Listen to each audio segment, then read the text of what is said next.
Hi, my YouTube friends. I'm glad you came back to see me again. Now, let me tell you this. I was sitting there the other day, browsing the internet, looking for some crocheting books, just trying to keep up on my crocheting and everything else. And somehow, that brought me to one of my students.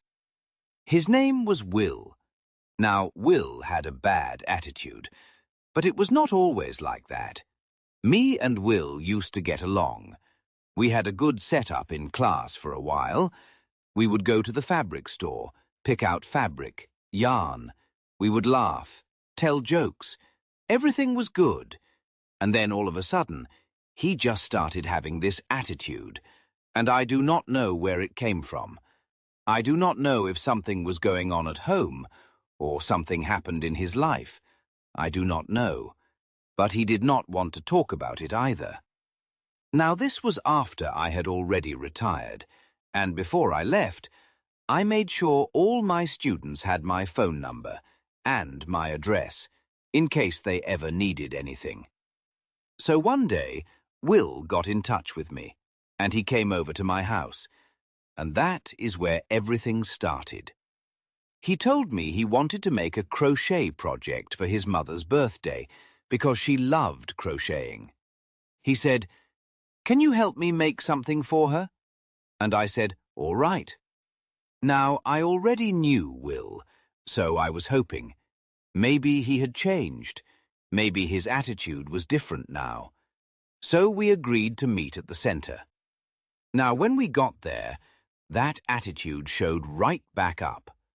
I'm trying to help him, and he is telling me, "No, that is not how it goes."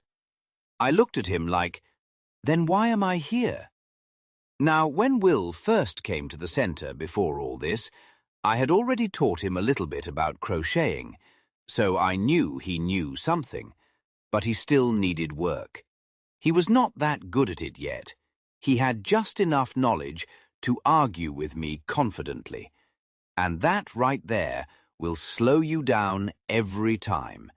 His weave was too loose, and I told him, "You need to tighten that up." He said, "I know what I'm doing." I said, "Well, it does not look like it." Now, after that first day, I already knew that was still the same Will. Nothing had changed. And that is when I realized I really did not want to be there. But as a teacher, sometimes you just have to eat it. So I told myself, I am going to get through this. Now, for a minute, he was actually listening, trying to do what I told him to do, and I thought, okay, maybe we are finally getting somewhere. And just like that, he snapped again. And I stood there thinking, yeah, there it is. The next day, we met again at the center, and he was right back to his normal self, talking about, I know what I'm doing, saying he has done this before, and I'm standing there looking at him like, done what before? Because whatever it was not working right now, because he was not listening to anything I said. At that point, I started wondering, am I here to teach, or am I just here for emotional support?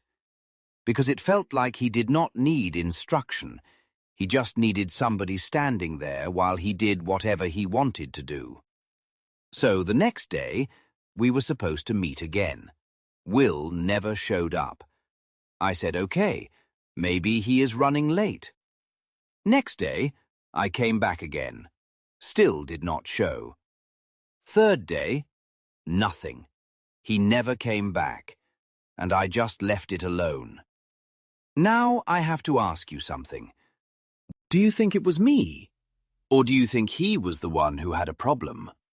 Because I went over that situation in my head, piece by piece, trying to figure out if I missed something, if I said something wrong. And the truth is, I do not know. I really don't know what his problem was. It's been about 6 months, and I ran into him again. I was in one of those feed and seed stores, minding my business, looking at stuff I didn't need. standing there like I had a reason to be there. And I hear, "Hey, you still teaching that yarn stuff?" I turned around, and there he was, Will. Same face, just a little quieter this time. So I said, "Well, look who decided to come back around." He gave a small smile. So I asked him, "What you doing in here?" He said he was trying to find something for his dog. Said the dog got picky.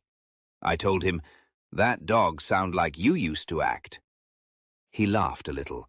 I said, "Dog probably looking at you like, you don't know what you doing either." He shook his head at that. Then I said, "It's been about 6 months since I seen you. What's been going on with you?" He looked down for a second, then said, "I messed it up." I said, "I know you did." He told me he went home, tried to finish that project for his mother, but he messed it up. The stitches was off. The yarn didn't even look like yarn anymore, looked like something that needed counseling. He said he still gave it to her anyway. I asked, "What'd she say?" He said she smiled, just a little, and told him, "Thank you, I love it." Now that right there, that kind of love will have you confused. You standing there thinking, "You sure you looking at the same thing I made?" So I looked at him and said, "All right, so what you been doing with yourself?" He said he got a job now, working in a factory, trying to make some money. Said it isn't easy, long hours, but he's showing up. I told him, "Well, at least you showing up now. You wasn't even doing that in class." He laughed, said he got a girlfriend, and I said, "Who?" He said, "Sharon." I said, "Oh, Sharon. Now we're going to talk about Sharon another time, because that right there, that's like oil and water. Sharon talk enough for the both of them, and Will barely listen to himself. But I'm going to sit back and see how that work out." He smiled at that, said they got a place together, an apartment. Said they still trying to figure things out, who paying what, who doing what. I told him, "Yeah, that part right there, that's a whole other lesson." He laughed again, said he just trying to get his life together. Then he said, "For the first time, it started to look right. Not perfect, but right." And I just nodded, because that's all I needed to hear. Standing there in that store, talking about dog food and yarn, he looked like somebody who finally started doing better for himself. All right, if you like what you heard, give this a thumbs up and hit that subscribe button so I can keep this going.